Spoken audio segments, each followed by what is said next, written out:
작년에 이종욱 평전을 새로 쓰신 기자님을 모셔봤습니다. 기자님 안녕하세요. 네, 안녕하세요. 한국인의 시각으로 제대로 좀 조명이 좀 필요하지 않겠느냐 이제 그런 생각이 좀 들었어요. 성 라자로 마을에서 한센병 환자를 보고 치료하면서부터 시작된 한센병에 대한 인연이 결국은 WHO로까지 이어주게 된 하나의 계기가 됐다는 거죠. 거기에서 WHO에 들어가게 된 계기도 만들고 사실은 또 다른 인연도 하나 더 만드셨잖아요. 부인도 거기 그 성 라자로마에서 부인도 만났죠. 거기서 이제 그럼 그때부터는 같이 이제 하와이도 가시고 그럼요. WHO까지의 네, 네. 그 여정을 같이 하신 거죠. 네, 네, 맞습니다. 네, 그 레이코 여사님에 대한 관심도 이거 평전 쓰시면서 굉장히 높아지신 걸로 네, 알고 네, 있어요. 네, 그럼요. 네. 네, 그래서 그 얘기는 조금 이따가 한 번 더 하고 네. 대한민국에서 국제기구 수장이 된 게 첫 사례잖아요. 그렇죠. 이종욱 사무총장님이. 최초죠. 네. 네. 한국에서는 뉴스에도 나올 정도로 그렇게 큰 일이었는데 사실은 출마도 못했을 수도 있다. 네, 그런 네. 비하인드가 있었다라고 네. 하더라고요. 그래서 사실 출마해서 당선되기까지도 굉장히 드라마틱했잖아요. 네, 맞아요. 그 이야기를 좀 해주실 수 있을까요? 그러니까 원래 이제 그 첫 번째 나온 평전에도 이제 그런 부분들은 잠겨 있지 않은 게 사실은 이제 그게 결국 국내에 있는 정치권과의 어떤 그렇죠. 여러 가지 스토리이기 때문에 취재가 이제 못했던 한계가 좀 있었던데 이번에 다행히도 이제 그때 당시에 WHO 사무총장 선거 과정에 도와줬던 분들 인터뷰를 좀 많이 하면서 비하인드 스토리를 많이 들었어요. 당시 이제 WHO 사무총장 후보가 전 세계에서 9개 국가에서 지원을 했는데 후보 중에서는 아마 가장 뭐 직급으로 봐야 되나요? 그러니까 경쟁력이 좀 떨어졌다라는 평가를 받았던 후보 중에 한 사람이었어요. 왜냐하면 대부분이 뭐 보건복지부 장관이나 아니면 뭐 총리나 뭐 이런 굵직굵직한 각 국가에서의 뭐 직책을 경험했던 분인데 반해서 이제 이종욱 사무총장 같은 그때 당시에는 이제 국장이라는 이제 백신 국장을 하시었기 때문에 어떻게 보면 어떤 조직의 장이라든지 어떤 장관이라든지 이런 분들하고 비교했을 때는 조금 경쟁력이 떨어진다 판단하시는 분들이 좀 꽤 있었죠. 그래서 어떻게 보면은 국내에는 네. 그런 뭐라 그럴까 경험이라던가 커리어가 전혀 없는 상태에서 그렇죠. WHO 내에서 이렇게 네, 네. 성장하신 그렇죠. 네. 유일한 후보였죠. 네. WHO 자문관으로부터 시작해서 20여 년간 꾸준히 WHO 안에서 그 성장 어떻게 보면 이제 그 성장하셨던 경험을 쌓았던 분인데 어쩌면 그래서 WHO에 대해서 가장 잘 아는 분이었죠. 후보 중에는. 그러니까 조직에서는 굉장히 원하는 후보였지만 이게 WHO 사무총장 같이 어떤 국제기구의 수장은 여러 가지 사실 국제관계 또 국가 간의 관계에도 굉장히 그 예민하거든요. 이게 선거에 출마를 하려면. 그래서 우리나라는 보건복지부는 가능성이 좀 있다고 봤는데 외교부는 좀 어렵다고 본 것도 있고 또 당시가 이제 그 선거가 있었던 게 2002년 말에서 2003년 초인데 선거 운동을 그때 이제 등록을 해야 되는데 그때가 이제 김대중 정부 말이거든요. 김대중 정부의 말에 최대 수건 사업이 여수 엑스포 유치였었단 말이죠. 그러니까 이제 당시 청와대나 외교부나 대부분이 이제 여수 엑스포를 유치하는 데 사실은 전력을 기울이고 있었기 때문에 뭐 이종욱 사무총장이 출마를 해도 이종욱 사무총장이 지원할 수 있는 어떤 여력이 없다고 판단을 한 거죠. 또 한 가지는 아마 절대적인 위기가 아마 이 순간이 아니었던가 싶은데 김대중 대통령이 이제 에이펙 회의가 멕시코에서 열렸는데 그 2002년 아마 10월쯤이었을 거예요. 근데 거기에 이제 참석을 했는데 마침 WHO 사무총장 후보 중에 한 분이 멕시코 후보가 있었어요. 그러니까 이제 멕시코 대통령이 김대중 대통령한테 우리가 여수 엑스포 밀어줄 테니 한국은 우리 WHO 사무총장을 밀어달라. 그런 제안을 한 거죠. 만약에 이제 김대중 대통령이 거기서 그 제안을 받아들였으면 이제 이종욱 사무총장께서는 출마 자체를 아마 못했을 수도 있었을 거예요. 근데 김대중 대통령이 그 자리에서 결정하지 않고 생각해 보겠다는 정도로 해서 유보를 하고 이제 그 회의는 이제 끝났죠. 사무총장에 나가려면 정부의 추천이 있어야 돼요. 정부에서 추천해 주지 않으면 나갈 수 있는 방법이 뭐 있긴 하지만 나가도 뭐 당선 가능성이 굉장히 희박한 거죠. 그래서 거의 막판까지 정부에서 추천을 안 해주다가 마지막에 거의 임박해서 이종욱 박사가 나중에 세계은행 총재가 됐던 김용 총재가 이제 이종욱 박사랑 같이 WHO에서 일하면서 좀 가까워졌는데 그분 도움으로 미국 하원 의원에서 한 54명 정도의 의원들이 이종욱 박사를 지지한다라는 서명을 한 거예요. 연대 서명을. 그거를 이제 청와대하고 외교부에 이제 보냈더니 다들 이제 좀 놀란 거죠. 왜냐면 이 정도로 해외에서 지지자들이 많다면 한번 해볼 만하지 않겠느냐? 라는 생각을 하게 됐던 것 같아요.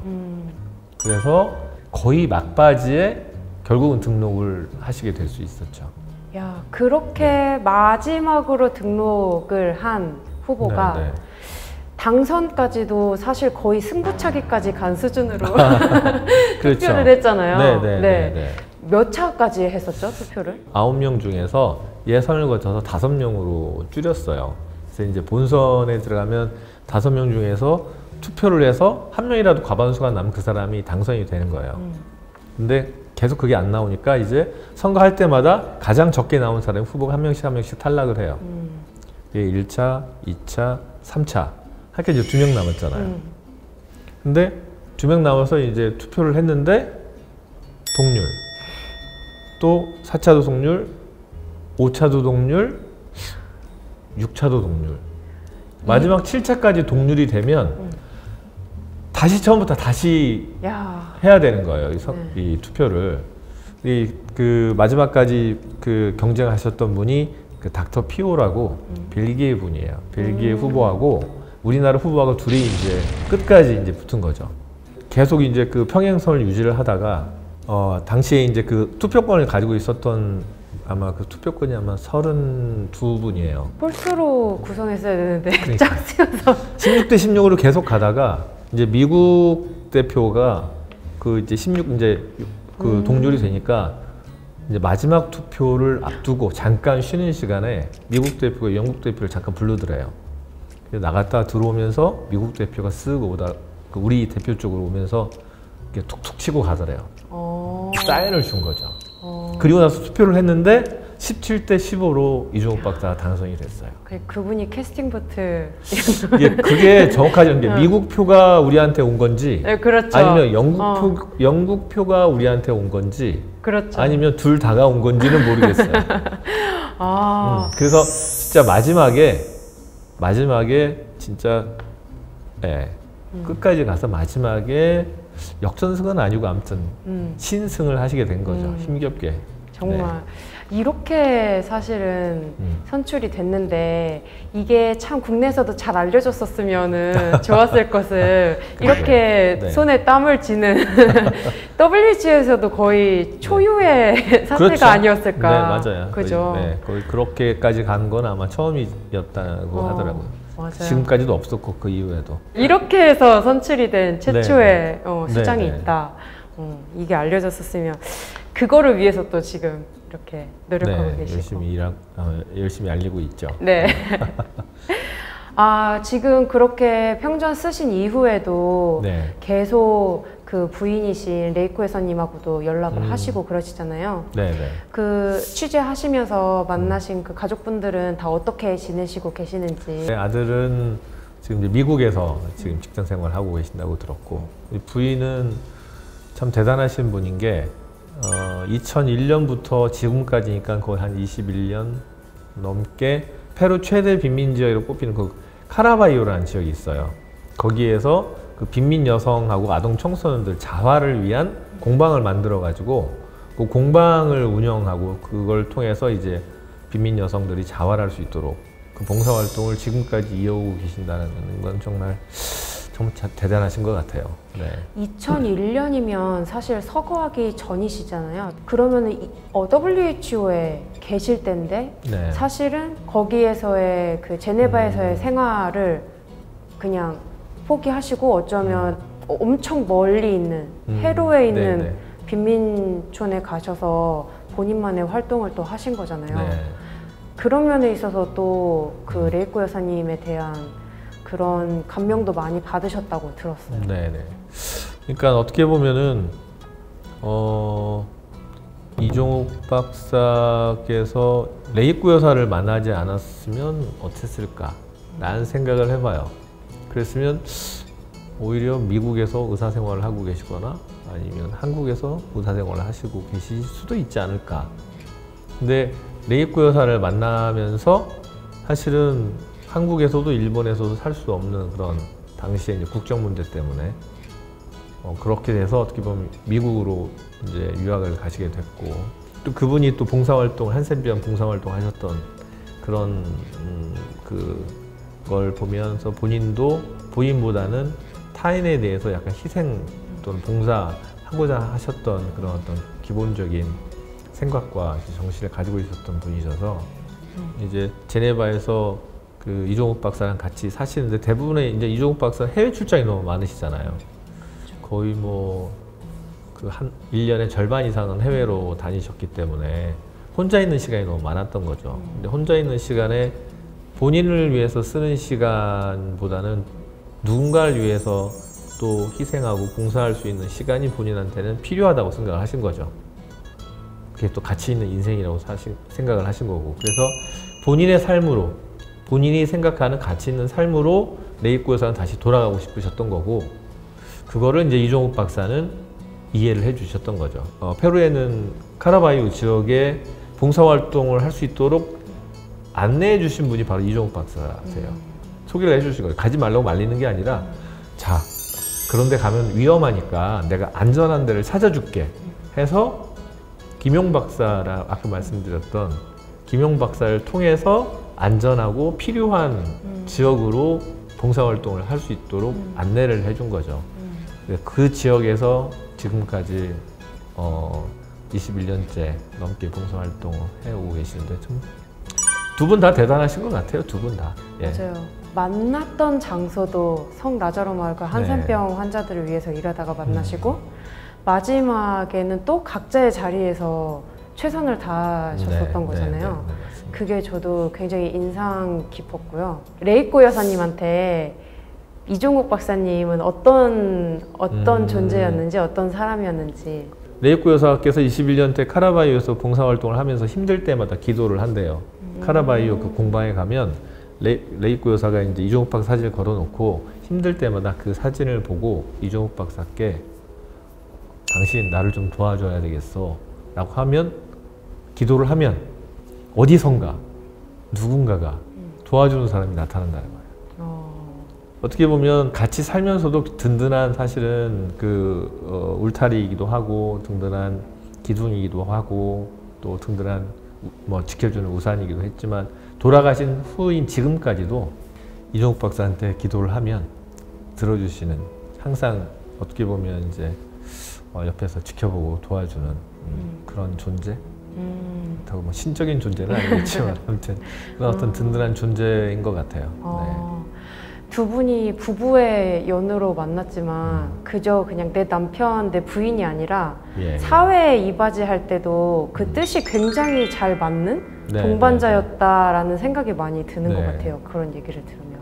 그 이종욱 박사가 생각했던 여성상은 자기랑 동등한, 그러니까 내가 우월하다거나 아니면 부인이 우월하다거나 그런 아니라, 일단 정신적으로 동등한 관계의 여성을 찾았다고 해요. 그런 내용으로 편지를 쓴 게 있어요. 본인의 어떤 일종의 멘토에 가까운 외국분한테 쓴 편지를 보면 그런 내용이 나와요. 근데 그런 분이었던 거죠. 레이코 여사는 그랬던 거고, 그리고 실제 또 이제 생활을 하면서 자기 어떤 국가라든지 민주에 대한 이런 거보다는 평등, 보편, 그리고 가난한 이들을 위해서 봉사가 또는 헌신이 필요한 곳이라면 어디든지 달려갈 수 있는 그런 두 분이 아닌가. 그런 점에서 보면은 참 평범하지 않은 두 분인 거죠. 레이코 공방에 대한 후원도 사실은 열심히 하고 계시고, 후원을 하기 위한 또 행사도 개최하시고 이런 게 많았잖아요. 네. 그런 거를 하셨던 의미가 뭐였는지 그런 것도 궁금했어요. 저는 이제 일회성이 끝나서 좀 아쉽긴 했지만, 작년에 그 카라바이로 레이코 공방 지원하기 위한 일종의 캠페인을 한번 한 적이 있었어요. 근데 코피에서도 좀 도와주셨지만 거기서 이제 공방에서 만든 알파카 울로 된 여러 가지 제품들을 상품으로 담고 그다음에 이종욱 평전 책이랑 같이 해서 후원을 받아서 좀 약간 후원자들을 받아서 후원금을 모아서 공방에 이제 지원하고자 하는 그런 캠페인을 했었는데 뭐 다행히 그래도 공방이 그 일정 금액을 지원할 수 있게 돼서 참 감사하게 생각을 합니다만 왜 제가 그런 일을 하냐면 이제 지금 어떻게 보면 이종욱 박사가 남긴 유산 중에 가장 좀 가치 있는 게 저는 공방이라고 생각을 했어요. 레이코 공방, 카라바이오에 있는 레이코 공방인데 이 레이코 공방을 좀 지속 가능하게 좀 유지를 할 수 있는, 운영할 수 있는 그런 시스템을 좀 만들고 싶었어요. 근데 이제 지금은 이제 레이코 여사께서 거기서 이제 운영을 하고 계시지만 건강이 사실은 언제까지 건강할지 모르고 지금도 조금씩 좀 안 좋아지신다는 이제 소식을 들으면 좀 안타깝긴 합니다만, 그러니까 이제 레이코 여사가 그 공방을 떠나도 누군가가 그 공방을 지키고 그런 뜻깊은 일을 이어가려면 뭔가 재정적인 지원이 필요한 거고, 그래서 근데 그거를 조금 더 키울 수 있는 방안이 있을까 고민을 해서 4월 19일부터 5월 9일까지 세종문화회관에서 전시회를 지금 준비를 하고 있어요. 근데 이제 이종욱 박사와 함께 같이 의사하면서도 아프리카에서 봉사활동을 하시다가 나중에 이제 그 돌아가신 좀 이른 나이에 돌아가신 이태석 신부라는 분이 계시는데 두 분 다 의사시기도 하고 또 그 좀 낮은 곳에서 봉사와 헌신을 하셨던 두 분의 어떤 정신, 가치, 철학, 리더십 이런 것들을 좀 젊은 아이들부터 그다음에 나이 드신 분까지 그리고 이제 지금 현재 의료계에 종사하는 뭐 의사나 간호사다 이제 뭐 보건 관련된 전문가들 모두가 그분의 어떤 뜻과 이런 것들을 좀 알았으면 좋겠다 그런 취지로 전시회를 준비를 하고 있어요. 그래서 거기서 이제 기금을 모아서 일부는 WHO나 일부는 아프리카 또 일부는 페루에 아까 말씀드린 레이코 공방을 지원할 수 있는 그 기금을 한번 좀 만들어 보려고 합니다. 야, 네. 이 평전을 쓰시면서 정말 네. 많은 일을 하신 것 같아요. 작년만 그러게요. 해도 막 북콘서트 네. 그리고 또 전국으로 북토크도 다니셨고 네, 네. 그 뭐지 레이코 공방 후원을 위한 행사도 하시고 앞으로 더 그 향후 계획이 있으신가요? 뭐 방금 말씀드린 어떤 전시회가 네. 지금 어떻게 보면 가장 가깝게는 네. 이제 그 일이고 사실은 그걸 가능하면 이제 서울에서만 하는 게 아니라 지방까지도 이렇게 좀 돌면서 순회 전시를 해서 좀 이종욱 박사나 뭐 이태석 신부도 같이 좀 알려서 좀 좀 선한 영향력을 좀 더 널리 좀 알릴 수 있는 기회를 갖기 위해서 지금 고민하고 노력하고 있습니다. 야, 작년에 이렇게 우연히 만나서 책까지 내게 된 예. 이종욱 사무총장님은 약간 어떤 의미이신지 그런 게 궁금해요. 사실은 제가 살면서 누군가를 롤모델로 삼거나 그런 적이 없어요. 그래서 그냥 나름대로 저도 열심히 그냥 제 기준에 맞춰서 열심히 살고 있는데 이종욱 박사를 제가 이제 이 책을 쓰기 전에 한 1년 정도 취재를 했지 않겠습니까? 취재를 하면서 이 평범한 속에서도 어떻게 사느냐, 어떻게 또 도전하느냐에 따라서 이렇게 또 사람이 완성될 수도 있다는 걸 한번 좀 크게 배운 분인 것 같아요. 그래서 저랑 이제 다른 인생을 사셨기 때문에 삶에 있어서의 롤 모델은 아닌데 어떤 고민이나 어떤 상황에 처했을 때 한 번쯤 한 번쯤 뭐 저에게 방향성을 좀 제시해 줄 수 있는 등대 같은 분 뭐 그런 생각을 해봅니다. 코피가 사실 이종욱 사무총장님 기념 사업을 하고 있잖아요. 네. 이런 코피가 이런 코피한테 바라는 그런 역할이나 그런 게 있으시다면 어떤 게 있으실까요?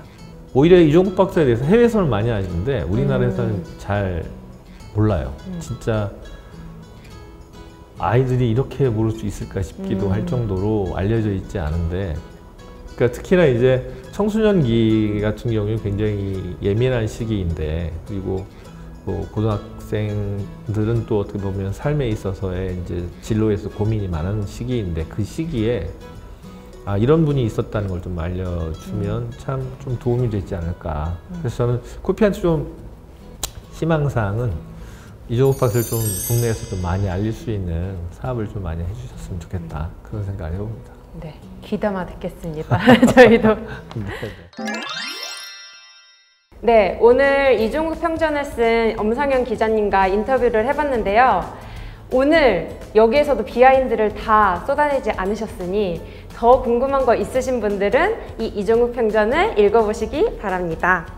네, 오늘 인터뷰해주신 엄상현 기자님 감사합니다. 예, 고맙습니다.